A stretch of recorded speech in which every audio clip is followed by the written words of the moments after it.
اللہ حکم الحاکمین کی بے پناہ حمد و ثنا کہ جو اس کائنات کا اکیلا ہی خالق بھی ہے، مالک بھی ہے، رازق بھی ہے۔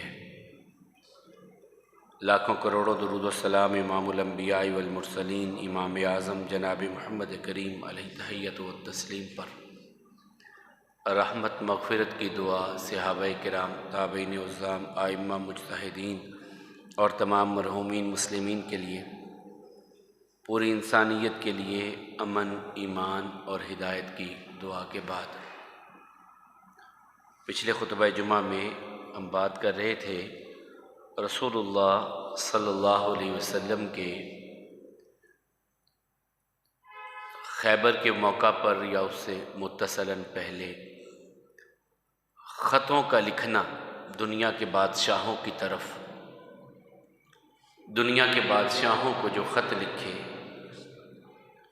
اسلام کی دعوت دی، ایمان کی دعوت دی، پیغام پہنچایا انسانیت کا، کیونکہ رسول اللہ صلی اللہ علیہ وسلم وہ واحد نبی ہیں جو پوری انسانیت کے لیے اللہ کے نبی بن کر آئے۔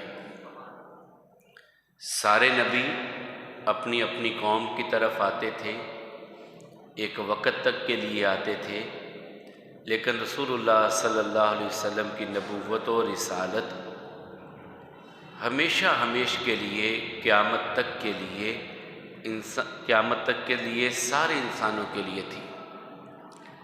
اسی لیے رسول اللہ صلی اللہ علیہ وسلم فرمایا، اللہ نے مجھے 5 ایسی چیزیں عطا کی ہیں جو کسی نبی اور رسول کو یا ان کی امت کو نہیں دی گئی۔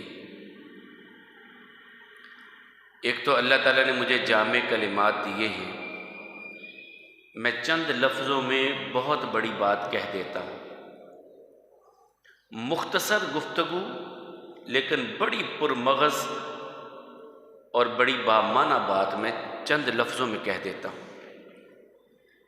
اوتیت جوامع الکلم۔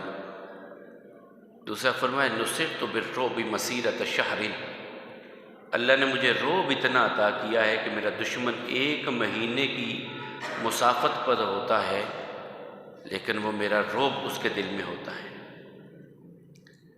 جعلت لی الارض مسجدا وطہورا، اللہ نے میرے لیے، میری امت کے لیے ساری زمین کو مسجد بنا دیا ہے۔ جہاں بھی ہیں، پہاڑوں میں ہیں، صحراؤں میں ہیں، سمندروں میں سفر کر رہے ہیں، جہاں نماز کا وقت ہو جائے نماز پڑھ لیں۔ پانی میسر نہیں ہے تیمم کر لیں، مٹی کو تمہارے لیے پاکیزگی کا ذریعہ بنا دیا۔ وَأُحِلَّتْ لِيَ الْغَنَائِمُ، اللہ نے میرے لیے غنیمتوں کے مال کو حلال کر دیا ہے۔ غنیمت کا مال وہ جب مسلمان اور کافر لڑتے، کافر بھاگتے، جو سامان چھوڑ کر کے جاتے، اسے غنیمت کہا جاتا ہے، وہ مال غنیمت ہے۔ پہلی امتوں کے لیے وہ جائز نہیں تھا، ضائع کر دو، استعمال نہیں کرنا، لیکن رسول اللہ صلی اللہ علیہ وسلم کی امت کے لیے اللہ تعالیٰ نے اسے جائز قرار دے دیا۔ اور پھر آقا علیہ الصلوۃ والسلام نے فرمایا، اللہ تعالیٰ نے سارے نبیوں کو ان کی قوموں کی طرف بھیجا اور مجھے ساری اولاد آدم کی طرف اللہ نے مبعوث کیا ہے۔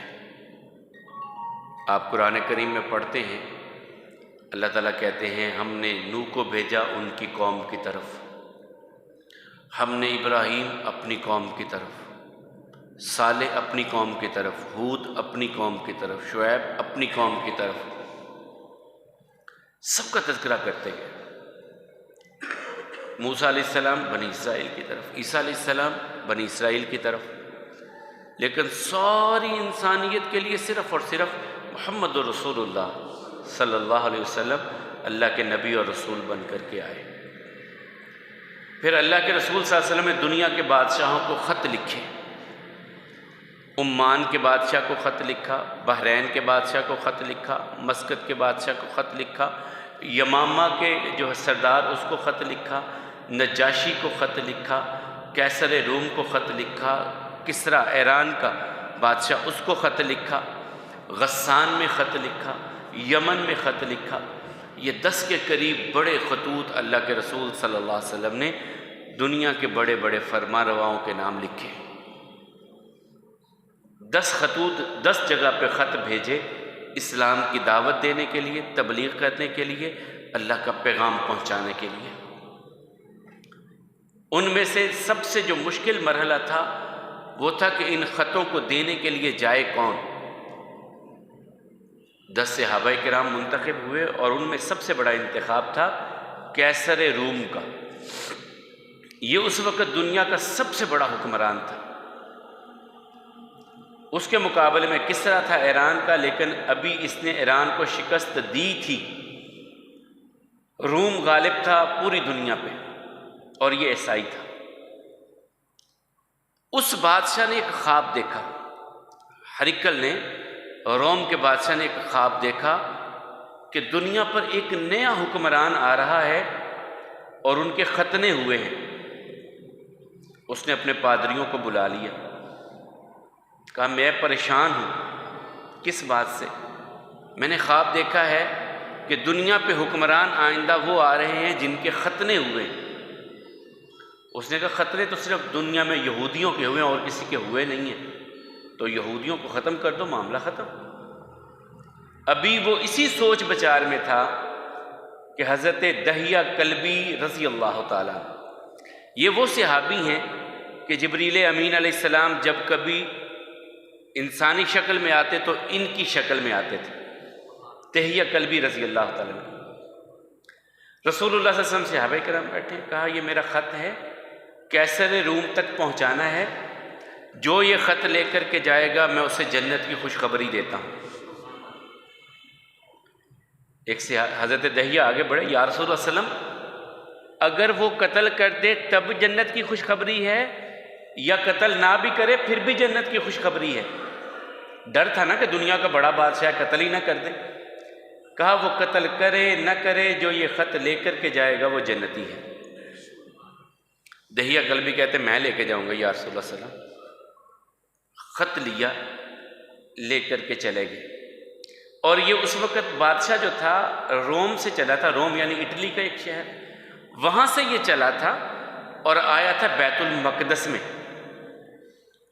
بیت المقدس میں آیا تھا، وہاں پر زیارت کرنے کے لیے، عیسیٰ علیہ السلام کی وہ صلیب لگانے کے لیے یہ وہاں آ رہا تھا۔ تو حضرت دحیہ رضی اللہ تعالیٰ عنہ پہنچ گئے، بادشاہ سے ملاقات کی، بتلایا کہ میں خط لے کر کے آیا ہوں۔ اس نے کہا سب سے پہلے چیک کرو کہ اس کے ختنے تو نہیں ہوئے۔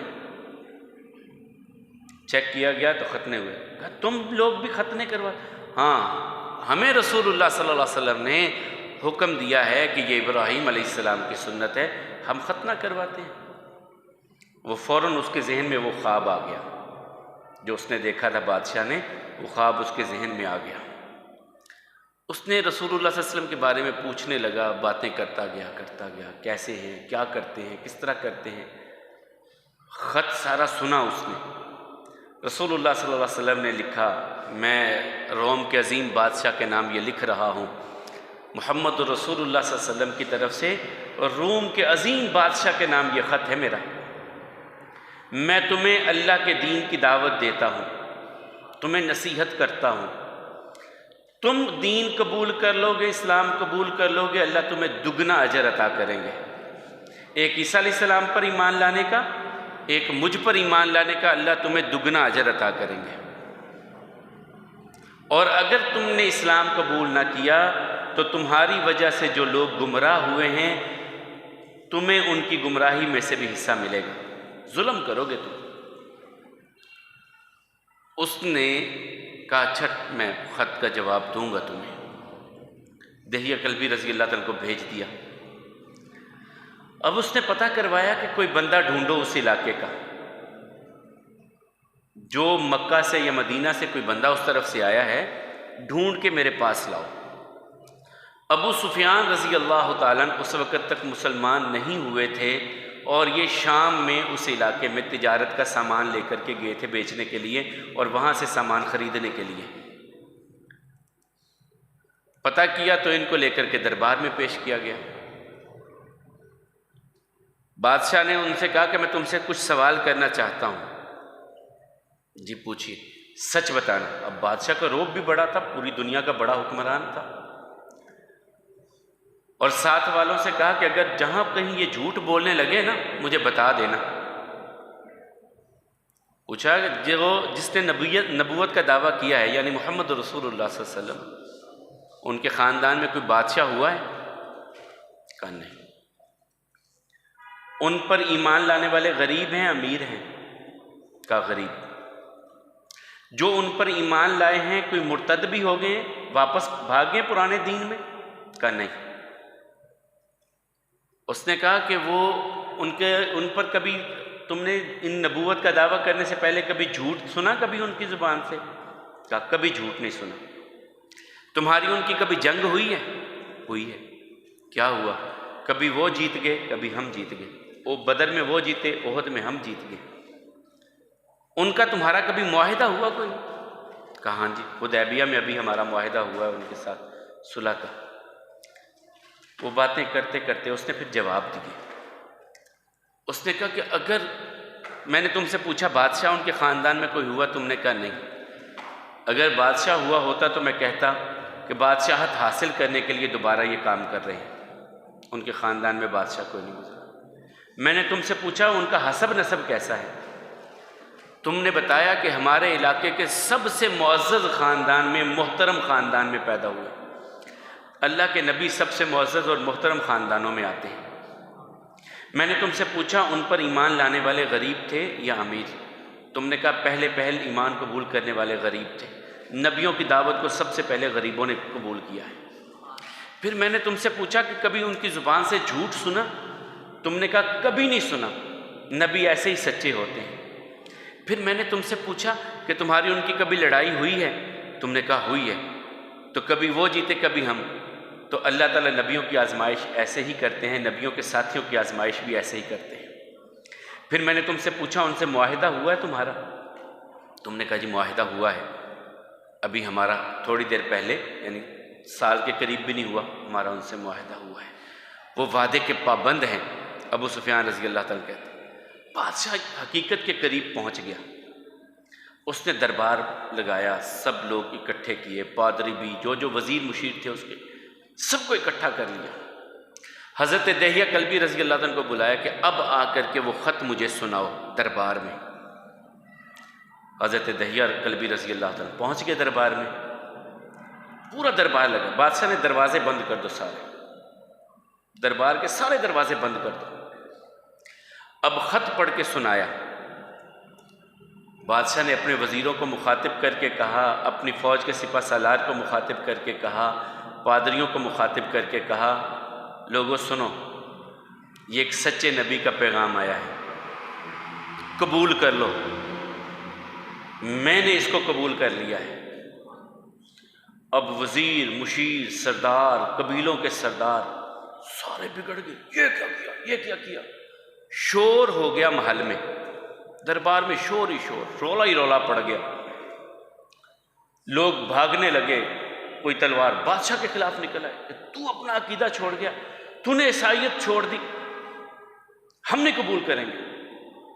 اس نے پھر آواز دے کے کہا رکو، ٹھہرو، بات سنو میری۔ بادشاہ تھا نا، اقتدار جاتا ہوا دیکھ کر کے وہ سنبھل نہ پایا، کہا میں تو ویسے ہی تمہیں چیک کر رہا تھا تمہارا عقیدہ کیسا ہے، میں پرانی عیسائیت پہ ہوں۔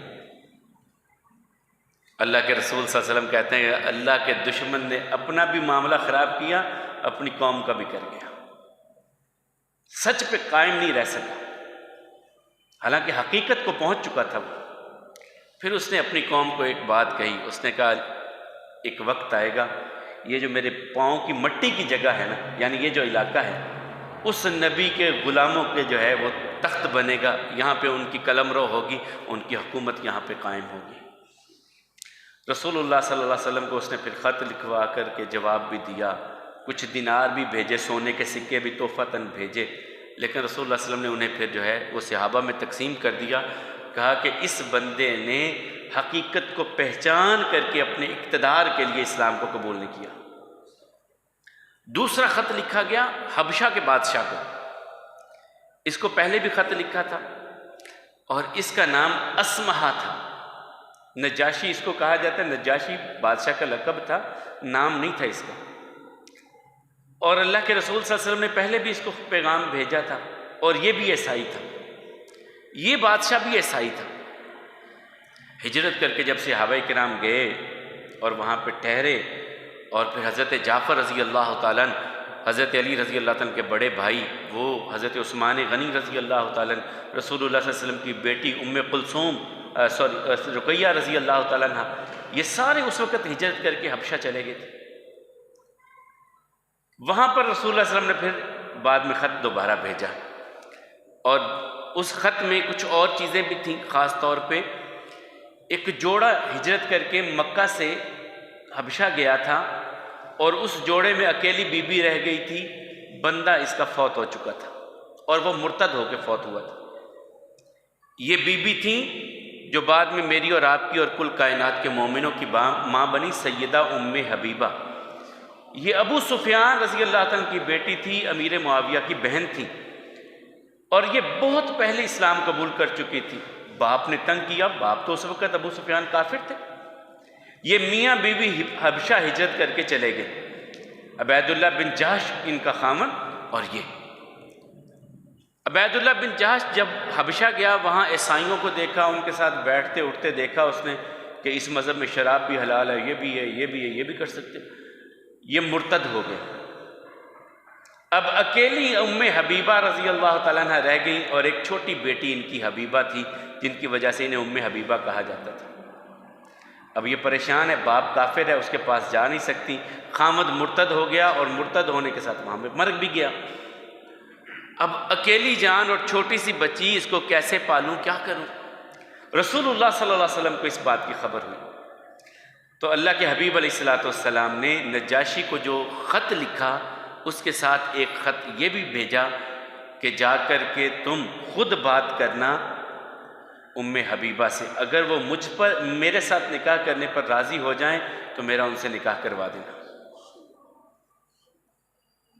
یہ نجاشی کو جو خط لکھا، اس میں رسول اللہ صلی اللہ علیہ وسلم نے بسم اللہ الرحمن الرحیم، یہ سارے نبی جب خط لکھواتے یا لکھتے تھے تو بسم اللہ سے آغاز کرتے تھے۔ قرآن کریم میں بھی ہے، حضرت سلیمان علیہ السلام نے جب خط لکھا تھا ملکہ بلقیس کو، قوم سبا کی طرف، انہو من سلیمان و انہو بسم اللہ الرحمن الرحیم، یہ سلیمان کی طرف سے اور اللہ کے نام کے ساتھ۔ تو رسول اللہ صلی اللہ علیہ وسلم یہ اپنے خطوں کا آغاز بسم اللہ الرحمن الرحیم سے کرتے تھے۔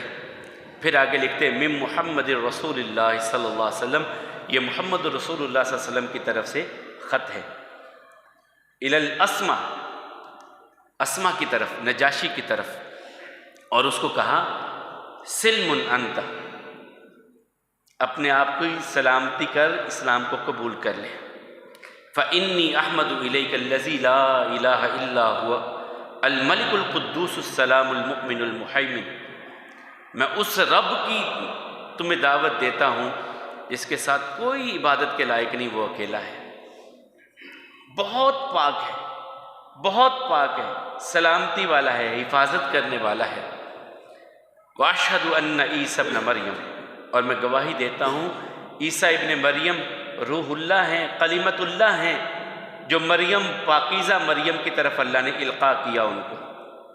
میں مریم کی پاکیزگی بھی بیان کرتا ہوں، اور عیسیٰ علیہ السلام کے بارے میں بھی یہ اقرار، میں گواہی دیتا ہوں کہ وہ اللہ کے کلمہ تھے، روح اللہ تھے۔ یہ خط لکھا رسول اللہ صلی اللہ علیہ وسلم نے۔ وَكَلِمَةٌ أَلْقَاهَا إِلَىٰ مَرْيَمَ الْبَتُولَ الطَّيِّبَةَ الْحَسِينَةَ، جو مریم بڑی پاک دامن اور بڑی پاکیزہ تھی۔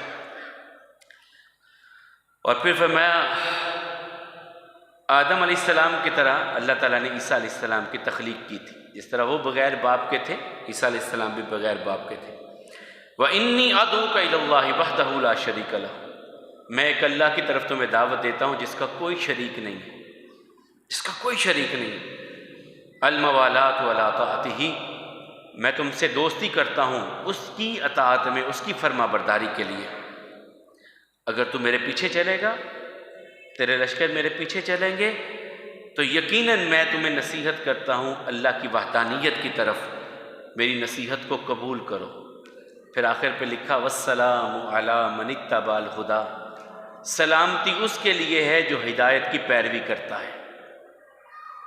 آگے نیچے مہر آ گئی رسول اللہ صلی اللہ علیہ وسلم کی۔ مہر کے حوالے سے پچھلے جمعے ہم نے بات کی تھی کہ پہلے سونے کی انگوٹھی بنوائی تھی رسول اللہ صلی اللہ علیہ وسلم، سونے کی انگوٹھی، اور اس میں 3 الفاظ لکھے تھے، اللہ، رسول اور نیچے محمد صلی اللہ علیہ وسلم، اور یہ الٹے تھے نگینے کے اوپر، اور جب مہر لگتی تھی تو وہ پھر سیدھا ہو جاتا تھا اس کے اوپر، خط کے اوپر۔ 3 دن یہ سونے کی انگوٹھی پہنی، پھر اللہ تعالیٰ کی طرف سے حکم آ گیا، ان اللہ حرم علی رجال امتی الذهب والحریر، اللہ نے میری امت کے مردوں پر سونا اور ریشم کو حرام کر دیا۔ صحابہ کرام نے اتار کر کے پھینک دی انگوٹھی، خود رسول اللہ صلی اللہ علیہ وسلم نے اتار دی، پھر چاندی کی انگوٹھی بنوائی، اس کے نگینے کے اوپر یہ الفاظ پھر لکھوائے، اور جب رسول اللہ صلی اللہ علیہ وسلم کہیں خط بھیجتے 250 کے قریب خطوط رسول اللہ صلی اللہ علیہ وسلم نے بادشاہوں کو یا لوگوں کو لکھوائے ہیں، اور ان کے نیچے پھر مہر لگاتے تھے، مہر لگاتے تھے خط کے نیچے رسول اللہ صلی اللہ علیہ وسلم اپنی انگوٹھی کے ساتھ، اور یہ چاندی کی تھی، پھر سونے کی حرام کر دی گئی۔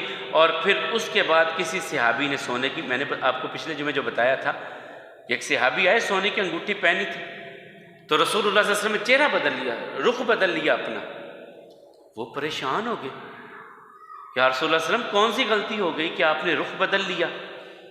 تو وہ انگوٹھی اتار کر کے پھینک دی اور خوش ہو گئے۔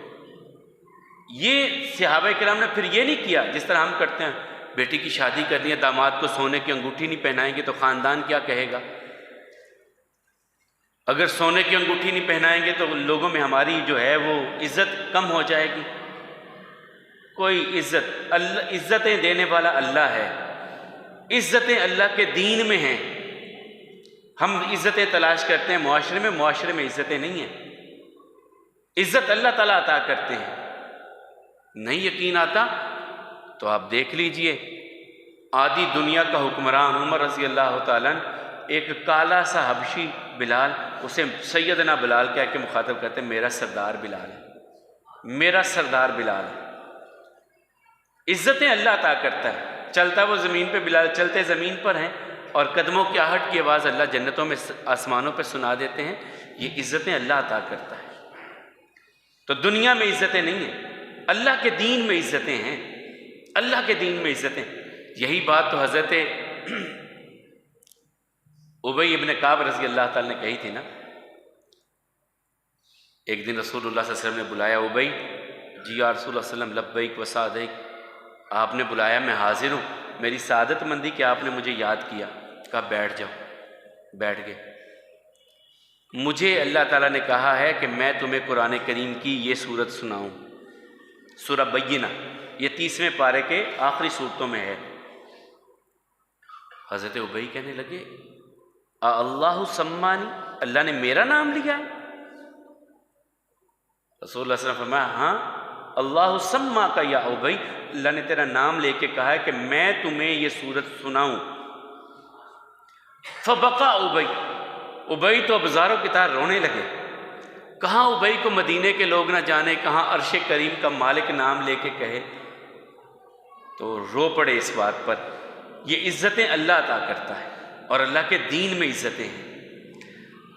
تو کبھی یہ نہ سوچیں کہ یار ہماری عزت کم ہو جائے گی۔ بہرحال بات تھی سونے کی انگوٹھی کی، تو رسول اللہ صلی اللہ علیہ وسلم نے تبدیل کر لی اور چاندی کی بنوائی۔ اب وہ نجاشی کو خط لکھا تو اس کے نیچے آخر پہ والسلام علی من اتبع الہدی، سلامتی ہو اس پر جس نے ہدایت کی پیروی کی۔ نیچے مہر لگا دی، اللہ، رسول اور محمد صلی اللہ علیہ وسلم، یہ مہر لگی اور خط چلا گیا۔ نجاشی کے دربار میں پہنچے، صحابی گئے، حضرت عمر بن امیہ رضی اللہ تعالیٰ نے خط کھولا، پڑھا، پڑھ کر کے اس نے اسلام کو قبول کیا، اسلام قبول کیا۔ اب دوسرا خط تھا کہ اگر ام حبیبہ نکاح پر راضی ہوں تو ان سے نکاح کر دیں۔ بادشاہ نے پیغام بھیجا ام حبیبہ رضی اللہ تعالیٰ عنہ کی طرف کہ بی بی رسول اللہ صلی اللہ علیہ وسلم کا پیغام آیا ہے اگر آپ راضی ہوں تو رسول اللہ صلی اللہ علیہ وسلم سے آپ کا نکاح کر دیا جائے۔ انہوں نے کہا اور کیا چاہیے، رسول اللہ صلی اللہ علیہ وسلم کے حرم میں آ جاؤں گی، اور کیا چاہیے؟ تو بلوا لیا گیا۔ حضرت خالد بن سعید ان کے خاندان کے تھے، ان کو اپنا وکیل اور اپنا سرپرست مقرر کیا حضرت صفیہ رضی اللہ تعالیٰ عنہ نے۔ بادشاہ کے دربار میں اکٹھے ہوئے، یہیں پہ رسول اللہ صلی اللہ علیہ وسلم کے نکاح کا یہ سارا معاملہ طے ہوا، اور بادشاہ نے اپنے پاس سے 500 سونے کے دینار حق مہر رسول اللہ صلی اللہ علیہ وسلم کی طرف سے حضرت صفیہ کو دیا۔ اس نجاشی بادشاہ نے رسول اللہ صلی اللہ علیہ وسلم کی طرف سے حق مہر خود دیا، 500 دینار۔ حق مہر کے حوالے سے بھی بات، آج کل نکاحوں کی بڑی معاملہ ہے۔ پچھلے دن ایک نکاح پڑھا رہے، وہ کہہ جی بڑا شادی پہ خرچ کیا، حق مہر شرعی باندھ دیں۔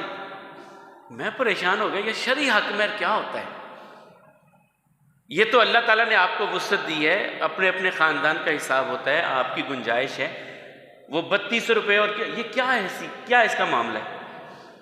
شریعت نے آپ کو پابند نہیں کیا حق مہر کے حوالے سے، جتنی آپ کی حیثیت ہے خوش دلی سے اللہ تعالیٰ کہتے ہیں حق مہر دو۔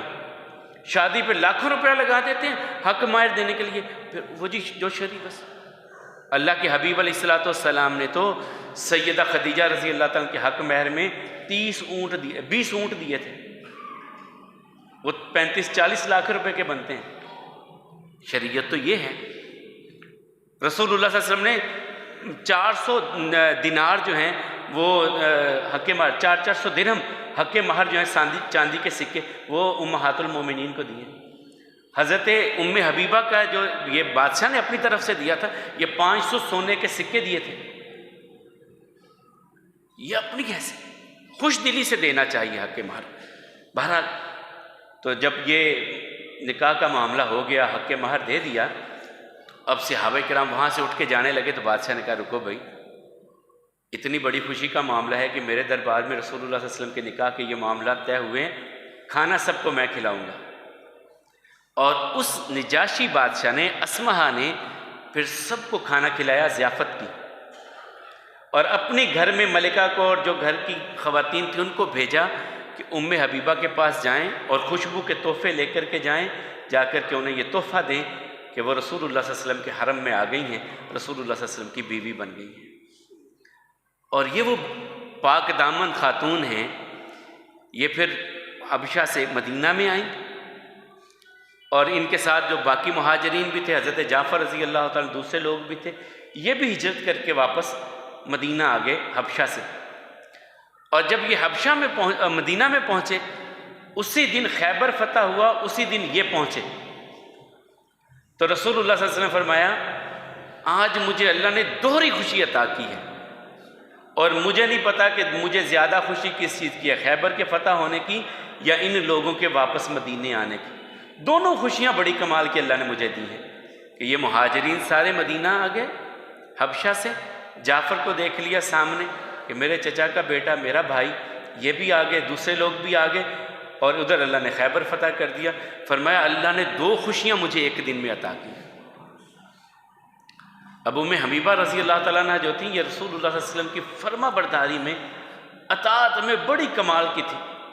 ان کی فرما برداری کے حوالے سے بات کرتے ہیں، لیکن وہ جو بادشاہ نے خط لکھا تھا نا، پھر اسما نے، یہ مہاجرین جب واپس آنے لگے، اس نے پھر رسول اللہ صلی اللہ علیہ وسلم کے نام ایک خط لکھا، اور وہ بڑا خط کمال کا لکھا اس نے، اور اس نے بھی آغاز کیا بسم اللہ الرحمن الرحیم سے، الی محمد الرسول اللہ صلی اللہ علیہ وسلم، میں محمد رسول اللہ علیہ وسلم کی طرف یہ خط لکھ رہا ہوں، یہ الفاظ لکھ رہا ہوں، من النجاشی الاسمہ بن ابرج، سلام علیک یا نبی اللہ، سلام ہو آپ پر اے اللہ کے نبی۔ اس کے الفاظ ہیں سلام ہو آپ پر اے اللہ کے نبی، یا نبی اللہ ورحمت اللہ وبرکاتہ من اللہ، اللہ کی رحمتیں اور برکتیں آپ پر ہوں۔ الذی لا الہ الا ہوا، وہ اللہ کے جس کے سوا کوئی عبادت کے لائق ہے ہی نہیں ہے۔ الذی ہدانی للاسلام، اس رب نے مجھے اسلام کی دولت عطا کی ہے۔ نجاشی لکھتا ہے اس رب نے مجھے اسلام کی دولت عطا کی ہے۔ اما بعد، حمد و ثنا کے بعد، اما بعد ہم خطبے میں بھی جو اکثر ہوتا ہے نا، اس کا مطلب یہ ہوتا ہے کہ جو ہم نے حمد و ثنا کے کلمات کہے ان کے بعد ہم اب اپنی بات کرنے لگے ہیں۔ اما بعد کا مطلب یہ ہوتا ہے جو حمد و ثنا کہی اس کے بعد یہ۔ اب اس نے خط لکھا، آپ پر اللہ کی رحمتیں ہوں، برکتیں ہوں، اللہ نے مجھے ہدایت دی، اور پھر لکھا اما بعد فقد بلغنی کتابک یا رسول اللہ، یا رسول اللہ علیہ وسلم آپ کا خط مجھ تک پہنچا۔ فیما ذکرت من امر عیسیٰ فورب السماء والارض ان عیسیٰ ما یزید علی ما ذکرت، آپ نے عیسیٰ علیہ السلام کے بارے میں جو لکھا ہے، آسمان و زمین کے رب کی قسم اٹھا کے میں کہتا ہوں آپ نے بالکل عیسیٰ علیہ السلام کے بارے میں سچ کہا۔ عیسیٰ علیہ السلام نہ اس سے کم تھے نہ اس سے زیادہ، جو آپ نے کہا وہ بالکل حقیقت پہ مبنی کہا۔ پھر کہا وَقَدْ عَرَفْنَا مَا بَعَثْتَ بِهِ إِلَيْنَا وَقَدْ قَرَّبْنَا ابْنَ عَمَّكِ، میں نے آپ کے خط کو پہچان لیا، آپ کو پہچان لیا، اور آپ کے چچا کے بیٹے پر کے ہاتھ پر میں مسلمان ہو گیا، حضرت جعفر رضی اللہ تعالیٰ کے ہاتھ پر میں مسلمان ہو گیا۔ اور پھر کہا فَأَشْهَدُ أَنَّكَ رَسُولُ اللَّهِ، میں گواہی دیتا ہوں کہ آپ اللہ کے رسول ہیں، صادقا مصدقا، آپ سچے بھی ہیں اور سچ لے کر کے آنے والے بھی ہیں۔ وَقَدْ بَایَعْتُكَ ابن عَمَّكِ، میں نے آپ کے چچا کے بیٹے کے ہاتھ پر بیعت کر لی ہے۔ وَأَسْلَمْتُ عَلَىٰ يَدَيْهِ، میں ان کے ہاتھ پر اسلام لا چکا ہوں، للہ رب العالمین، اللہ رب العالمین کے لیے۔ وَقَدْ بَعَثْتُ إِلَيْكَ بِإِبْنِي، میں اپنے بیٹے کو بھی بھیج رہا ہوں آپ کے پاس، میں اپنے بیٹے کو آپ کے پاس بھیج رہا ہوں۔ اس نے اپنا بیٹا خط دے کے ساتھ بھیجا، اور خوشبو کے تحفے رسول اللہ صلی اللہ علیہ وسلم کو بھیجے۔ اس نے حبشہ سے خوشبو کا تحفہ بھیجا اس نے رسول اللہ صلی اللہ علیہ وسلم کے لیے۔ اور پھر کہا فَإِنِّي لَا أَمْلِكُ إِلَّا نَفْسِي، میں اپنی ذات کا مالک ہوں، جس طرح آپ کہیں گے میں اس طرح کروں گا۔ اگر آپ مجھے حکم دیں حبشہ چھوڑ کر کے مدینہ آ جاؤں تو میں اس کے لیے بھی تیار ہوں، جیسا آپ کا حکم ہوگا میں ویسے کروں گا۔ اور پھر اس نے نیچے رسول اللہ صلی اللہ علیہ وسلم کے لیے جو ہے فَإِنِّي أَشْهَدُ أَنَّهُ مَا تَقُولُ حَقٌّ، میں اس بات کی گواہی دیتا ہوں آپ جو کہتے ہیں وہ سچ کہتے ہیں۔ وَالسَّلَامُ عَلَيْكَ يَا رسول اللہ، اور پھر آخر پہ لکھا سلام ہو آپ پر اللہ کے رسول صلی اللہ علیہ وسلم۔ یہاں پر اس نے اپنا خط مکمل کر دیا۔ یہ نجاشی نے جو خط لکھا رسول اللہ صلی اللہ علیہ وسلم کو یہاں پر مکمل ہو گیا۔ سلام بھیج کر کے رسول اللہ صلی اللہ علیہ وسلم کو اپنے بیٹے کے ہاتھ خوشبو اور کچھ کپڑے وغیرہ بھیجے رسول اللہ صلی اللہ علیہ وسلم کے لیے، اور یہ تحفتاً اللہ کے حبیب علیہ السلام کے پاس معاملہ آیا۔ پھر ایک وقت گزرا، یہ مسلمان تو ہو چکا تھا، یہ جب فوت ہو گیا تو رسول اللہ صلی اللہ علیہ وسلم کو اللہ تعالیٰ نے مدینے میں خبر دی کہ اسمہا فوت ہو گیا ہے۔ رسول اللہ صلی اللہ علیہ وسلم نے صحابہ کرام کو اکٹھا کیا، بھائی نکلو اپنے بھائی کے لیے جنازہ پڑھنا ہے، اور یہ واحد جنازہ ہے غائبانہ جو اللہ کے رسول صلی اللہ علیہ وسلم نے ادا کیا۔ ایک بار جنازہ پڑھا غائبانہ، اور اس بادشاہ کا جنازہ ادا کیا تھا رسول اللہ صلی اللہ علیہ وسلم نے مدینہ میں، یہ حبشہ میں فوت ہوا تھا۔ اس کا غائبانہ جنازہ مدینے میں رسول اللہ صلی اللہ علیہ وسلم نے پڑھا کہ تمہارا بھائی فوت ہو گیا۔ صحابہ کو کہا تمہارا بھائی فوت ہو گیا ہے، آؤ اس کا جنازہ پڑھنا ہے، اور اس کے لیے پھر جنازہ اللہ کے حبیب علیہ السلام نے پڑھا۔ تو پھر حبیبہ رضی اللہ تعالیٰ عنہ کی بات تھی، یہ جب رسول اللہ صلی اللہ علیہ وسلم کے حرم میں آ گئیں، ام المومنین بن گئیں اور مدینہ پہنچ گئیں، یہ بڑی کوشش کرتی تھی کہ رسول اللہ صلی اللہ علیہ وسلم کی زبان سے جو بات نکلے میں اس پر فوراً عمل کروں۔ نیکیوں کے بارے میں بڑی حریص تھی۔ ایک بار رسول اللہ صلی اللہ علیہ وسلم نے فرمایا جو بندہ دن اور رات میں 12 رکعت نفل یا سنتیں ادا کرتا ہے اللہ تعالیٰ اس کے لیے جنت میں گھر بنا دیتے ہیں۔ ادھر یہ نوافل پڑھتا ہے، ادھر کنسٹرکشن جنت میں شروع ہو جاتی ہے، اس کے لیے جنت میں گھر بن جاتا ہے۔ 12 رکعت کہتے ہیں جس دن یہ میں نے سنا اس دن سے لے کے زندگی کی آخری دن تک کبھی پھر ان نوافل کو، ان سنتوں کو چھوڑا نہیں میں نے، پھر چھوڑا نہیں۔ یہ 4 ظہر سے پہلے جو سنتیں ادا کرتے ہیں، اور 2 ظہر کی نماز کے بعد، 2 مغرب کے بعد، 2 عشاء کے بعد اور 2 فجر سے پہلے۔ یہ 12 رکعتیں رسول اللہ صلی اللہ علیہ وسلم نے فرمایا جو یہاں ادا کرتا ہے اللہ جنت میں گھر بنا دیتا ہے۔ تو انہوں نے پوری زندگی پھر اس پر عمل کیا۔ پھر ایک وقت بھی آیا کہ ان کے والد ان کے پاس آئے، ابو سفیان، اس وقت تک مسلمان نہیں ہوئے تھے۔ وہ کیوں آئے تھے یہ اگلے جمعے بات کریں گے۔ جب آئے تو انہوں نے بستر پہ بیٹھنے لگے تو بستر کو کہا بھائی ٹھہریے، بستر کو سمیٹ دیا۔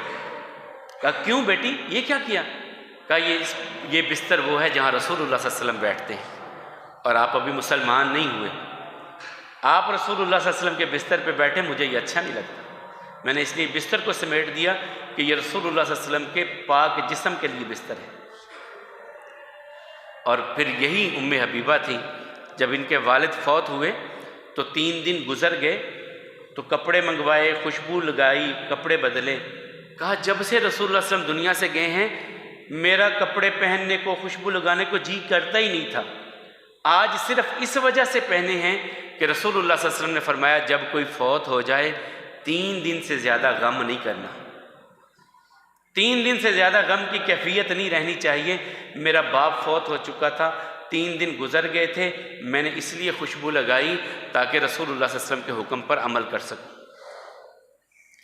پھر جب اپنی زندگی کے آخری وقت آیا ان کا، حضرت عائشہ رضی اللہ تعالیٰ عنہ کو بلایا، ام سلمہ کو بلایا، جو کہا ہم سوکنے تھیں، آپس میں کبھی نہ کبھی کوئی بات ہو جاتی تھی، اگر میری طرف سے کوئی بات ہوئی ہو مجھے اللہ کے لیے معاف کر دینا، عائشہ مجھے معاف کر دینا، اور اگر تمہاری طرف سے کوئی بات ہوئی ہے میں نے تم کو معاف کر دیا۔ یہ بات وقت اپنے اختتام کی طرف چلا گیا، اسی سے آگے انشاءاللہ ہم بات کریں گے۔ آج ہم نے بات کی تھی رسول اللہ صلی اللہ علیہ وسلم کے دنیا کے بادشاہوں کو لکھے ہوئے خطوط کے حوالے سے۔ یہ 10 خط لکھے تھے رسول اللہ صلی اللہ علیہ وسلم نے، اور ان میں سے 2 خطوں کا بھی میں نے آپ کے سامنے تذکرہ کیا ہے۔ ایک تھا کیسر روم کے نام خط، وہ خط پڑھ کے سارے معاملات جان کے وہ مسلمان نہیں ہو سکا، اس کی قسمت میں یہ معاملہ تھا ہی نہیں، لیکن اس نے رسول اللہ صلی اللہ علیہ وسلم کے خط کا احترام بھی کیا، جواب بھی لکھا، رسول اللہ صلی اللہ علیہ وسلم کے لیے دینار تو فتن بھیجے بھی اس نے۔ دوسرا خط تھا نجاشی کے نام، جو حبشہ کا بادشاہ تھا، اس نے رسول اللہ صلی اللہ علیہ وسلم کا خط سنا بھی، اسلام بھی قبول کیا، رسول اللہ صلی اللہ علیہ وسلم کے خط کا جواب بھی لکھا، اور جواب کے ساتھ تحفے بھیجے رسول اللہ صلی اللہ علیہ وسلم کے لیے، خوشبو تھی، کچھ کپڑے تھے، اپنے بیٹے کو اس نے بھیجا تھا کہ یہ میرا خط رسول اللہ صلی اللہ علیہ وسلم کے لیے لے کر کے جاؤ، اور یہ تحفے رسول اللہ صلی اللہ علیہ وسلم کے لیے لے کے جاؤ میری طرف سے۔ اور اس نے اقرار و اعتراف کیا تھا کہ میں نے آپ کے چچا کے بیٹے کے ہاتھ پر بیعت کر لی ہے، مسلمان ہو گیا ہوں، میں گواہی دیتا ہوں آپ اللہ کے رسول ہیں، اور میں گواہی دیتا ہوں کہ اللہ ایک ہے، اس کے ساتھ کوئی شریک نہیں ہے۔ اور اسی نے پھر رسول اللہ صلی اللہ علیہ وسلم کی طرف سے حق مہر ادا کیا تھا، حضرت ام حبیبہ رضی اللہ تعالیٰ عنہ کا، جو رسول اللہ صلی اللہ علیہ وسلم کی بیوی بنی، ابو سفیان کی بیٹی تھیں اور امیر معاویہ رضی اللہ تعالیٰ عنہ کی بہن تھیں، رسول اللہ صلی اللہ علیہ وسلم کے عقد میں آئیں۔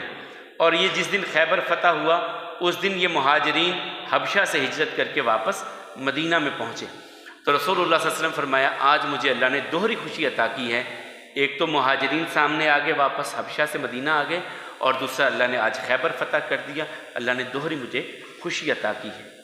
اور جن جن بادشاہوں کو خط لکھے رسول اللہ صلی اللہ علیہ وسلم نے، ان پر انشاءاللہ ہم اگلے جمعے میں بات کرنے کی کوشش کریں گے کہ کس کس بادشاہ کو خط لکھا، کون کون سے صحابی لے کر کے گئے، اور ان بادشاہوں کا کیا رد عمل تھا رسول اللہ صلی اللہ علیہ وسلم کے خط کے حوالے سے، رسول اللہ صلی اللہ علیہ وسلم کے پیغام کے حوالے سے انہوں نے کیا ریئیکشن دیا، کیا رد عمل دیا، اس پر انشاءاللہ ہم اگلے جمعے بات کریں گے۔ اللہ کا الحاکمین ہم سب کو صحت والی اور ایمان والی زندگی عطا فرمائے، ہم سب کی کمیوں کوتاہیوں سے درگزر فرمائے، ہم سب کی سستیوں کو دور فرمائے، اپنے دین پہ استقامت نصیب فرمائے۔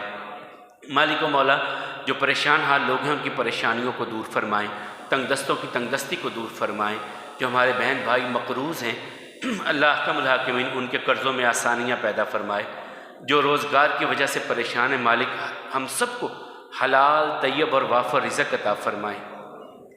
مالک و مولا جو مسلمان بیمار ہیں گھروں میں، ہسپتالوں میں، ان کے امراض کسی بھی نوعیت کے ہیں، سب کو مکمل صحت عطا فرما، ایسی صحت عطا فرما جو سب کمزوریوں کو ختم کر دینے والی ہو۔ مولا کریم جو ہمارے بہن بھائی اولاد کی نعمت سے محروم ہیں انہیں نیک صالح اولاد عطا فرما، جن کی اولاد ہے والدین کی آنکھوں کی ٹھنڈک بنا۔ اے مالک و مولا ہمارے والدین، دوست، احباب جو اس دنیا کو چھوڑ کے آپ کی بارگاہ میں پہنچ چکے ہیں ان سب کی مغفرت فرمائیے، ان سب کی اگلی منزلیں آسان کر دیجئے۔ ہم جو یہاں ہیں آپ کے در پہ بیٹھے ہوئے، ہم سب کو صحت والی ایمان والی زندگی عطا فرمائیے، ہم سب کو اپنے در کا فقیر بنائیے، ہم سب کی نیک خواہشات کو پورا فرمائیے، نیک حاجتوں کو پورا فرمائیے۔ اقول قولی ھذا والحمد للہ، استغفر اللہ لی ولکم ولسائر المسلمین۔